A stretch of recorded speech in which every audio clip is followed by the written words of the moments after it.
जो सबसे अच्छा हिस्सा मुझे इस फिल्म का लगा, जो मैंने आपको आरंभ में बोला, सॉन्ग्स, म्यूजिक एंड बीजीएम। बहुत कम फिल्में आजकल बन रही हैं जिसके गीत जो है वो अच्छे होते हैं। गीत मतलब ओरिजिनल सॉन्ग, इसमें ओल्ड सॉन्ग्स का भी यूज हुआ है, परंतु इसके अपने भी जो गीत हैं वो सब ना दिल दे परदेशी नू वो वाला है, इजी इजी है, वो हनुमान काइंड वाला जो बंदा है उसने संभवतः 1 या 2 ट्रैक गाया है, वो बहुत अच्छे से वो मर्ज किया हुआ और बहुत फास्ट एक्शन हो रहा है उसमें यूज किया गया है। और कंटिन्यूस ट्रैक्स हैं, लगातार चलते रहेंगे, वो मर्ज करेंगे, उससे एक नया कुछ गाना, उसका म्यूजिक निकलेगा, फिर सॉन्ग, फिर बीजीएम, फिर सॉन्ग, इस तरह से वो एक पैटर्न जो है वो चलता रहता है। न तो कारवां की तलाश है, वो बहुत पुराना गीत है, उसको इन्होंने रीवर्क करके बहुत अच्छे से इस फिल्म में डाला है। गुलाम अली का एक शॉप में जहाँ पे ये रहता है, चाय पीने जाता है और डिस्कस कर रहे हैं अपने घर के बारे में कि तुम कहाँ से आए हो, एक्चुअल में कहाँ से आए हो। और वहाँ पे गाना बजता है गुलाम अली का, मुद्दतें गुजरी मगर अब तक वो ठिकाना याद है, वो चुपके चुपके रात दिन आंसू बहाना याद है, गज़ल है। वो इतना पॉइनेंट मोमेंट है वहाँ पे कि दोनों घर बार सब कुछ छोड़ करके आए हैं, देश के लिए काम कर रहे हैं, और पीछे वो धीरे धीरे, और गाना जो धीरे से आएगा और फिर वो लाउड होते होते सीन पे हावी हो जाता है। इस तरह से तो वो डिफाइन करता है, जिसको अच्छी समझ है म्यूजिक की और गीतों की, और जिसको शायरी में इंटरेस्ट है, वो इस तरह से पिक करता है, वो इस तरह से यूज करता है। बाबू डकैत गैंग जब घूरता है उसको, मतलब यहाँ पे रणवीर बैठा हुआ है, पीट चुका है उनसे पहले भी, और फिर वो दुकान बैठा हुआ, गैंगवार चलती है, ये किसी गैंग में अभी है नहीं, और उसको चिकना मान करके, ठीक है, उसको मारना भी चाहते हैं और मारना भी चाहते हैं, आप समझ ही रहे हैं उस तरह से। वो जब वहाँ से घूरता हुआ जाते हैं सब लोग, उस वक्त एक रॉक म्यूजिक जो है वो चलता है, तो वो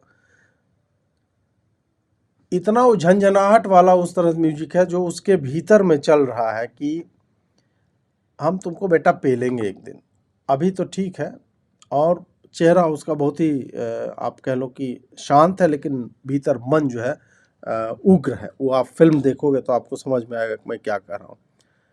रंबा हो गाना चलता है, रहमान डकैत है उसकी पार्टी में, और गाना पहले इंजॉयमेंट के लिए चलता है, फिर गोलीबारी होती है, और गोलीबारी होती रहती है, बैकग्राउंड चलता है, बीजीएम उसमें आता है, और फिर बीजीएम पिक करके फिर रंबा हो में मिल जाता है, फिर पूरा रंबा हो चल रहा होता है, और गोलीबारी जो है वो होती हुई लगातार जो है वो दिख रही है। मतलब ये इतना मुझे लगा कि नॉर्मली क्या होता है ना कि स्टार्ट होगा, मान लीजिए कि गोलीबारी किसी पार्टी पे हो गई, तो गाना यदि बज रहा है तो वो पेस पकड़ लेगा या गाना ही लाउड होता चला जाएगा। गाना आप पहले से ऐसा चुनते हैं कि आपको उसको बीजीएम से रिप्लेस ना करना पड़े। यहाँ पे है, गाना बज रहा है, इंजॉय कर रहे हैं लोग, उसके बाद बीजीएम बजता है, और बुलेट जब चलने लगते, जो ही वो पिक करने लगता है बुलेट फायरिंग का, अचानक से रंबा पिक्चर, और उसका म्यूजिक कितना अच्छा है रंबा हो का, उषा उत्तुप जी ने संभवतः गाया है, वो आप देखो ओरिजिनल म्यूजिक के साथ बहुत अच्छे से उसमें बजाया है। फिर इजी इजी जो है वो भी गाना अच्छा है। गैंग का सफाया हो रहा होता है एक टाइम में, रहमान डकैत है जो अक्षय खन्ना का कैरेक्टर है, तो वो राइवल गैंग का सफाया वफाया जो भी है वो चलता है, और बहुत अच्छे से वो प्लान किया गया था किस तरह से हमें कहाँ से किसको उठाना, ये सारा कुछ। अब उस वक्त जो है, पहले वो ब्रास बैंड वाला जो होता है ना, उस तरह का पाइप्ड ऑर्गन जो होते हैं वो बजते हैं, और एकदम लॉन्ग ड्रैग्ड वो चलता रहेगा, पाँव पाँव ऐसे करके, कुछ अभी मुझे ध्यान नहीं आ रहा है। और उसके बाद फिर बीच बीच में आएगा बहुत ही फास्ट बीट जो है ड्रम का, धम धम धम धम इस तरह से आता है, और फिर उससे स्पीड अप होते होते फिर गिटार आ जाता है। तो वो मतलब बहुत ही इंटेलिजेंट यूज हुआ है, अलग अलग इंस्ट्रूमेंट का अलग अलग टाइप का, मतलब एक ही सीक्वेंस है पूरा, लेकिन उसमें अलग अलग खंड में क्या दिखाना है, ऐसा भी ना लिखे कि वो डिसरप्टिव बीजीएम है। वो एक स्मूथली जो है वो ट्रांजिशन होता रहता है, एक ट्रैक फिर दूसरा फिर तीसरा फिर चौथा, एक से आरंभ होकर चार तक वो पहुंच जाता है, चार इंस्ट्रूमेंट तक। तो वो बड़ा अच्छा लगा। फिर मोनिका ओ माय डार्लिंग, ये गाना चलता है। मैं तो तेरे नाल नचना एक गाना जो है वो बजता रहता है, और उसमें मोनिका ओ माय डार्लिंग जब चलता है जब पुलिस का चेज हो रहा है और हीरो जो है अपना हमजा हीरोइन को बिठा करके बाइक पे भाग रहा है, और पूरा मोनिका ओ माय डार्लिंग।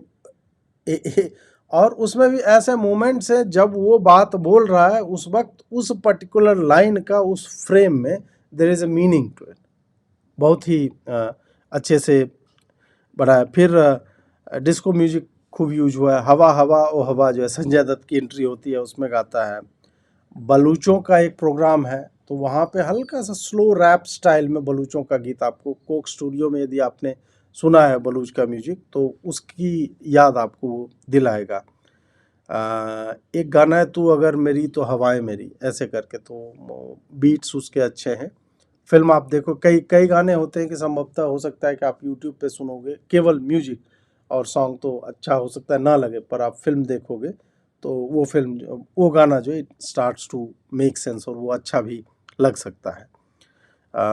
रामान का इनकाउंटर एक जगह होने जा रहा होता है, फिर मैं प्लॉट रिवील नहीं करूँगा, मैं केवल बीजीएम कर लूँ, वहाँ पे टका टक ऐसे करके एक म्यूजिक चलता रहता है, और फिर जो है वो टैना फिर गिटार सॉन्ग जो है वो बजने लगता है। और रहमान के साथ जब भी कुछ कुछ बुरा होने वाला होता है अक्षय खन्ना के पात्र के साथ, वही म्यूजिक जो है दोबारा आपको तिबारा आपको वो सुनाई देगा। दम मारो दम गाना भी है इसमें, वो जब प्लान बना रहे होते हैं और एक्चुअल में दम मार रहे होते हैं तो वो गाना आता है। फिर ना दिल दे पर्दे सुनी, फाइनल चैप्टर में जब पूरा मार काट होने लगता है तो वो गाना तब बजता है। फिर रहमान डकैत के मौत पे वही टकाटक वाला जो मैंने आपको बताया वो धर धर धर धर धर होता है, और उसके बाद फिर वो गिटार का म्यूजिक जो है वो पिक कर लेता है। और हर फाइट सीक्वेंस में बहुत गजब का बीजीएम यूज हुआ है, और हर कैरेक्टर का अपना कुछ एक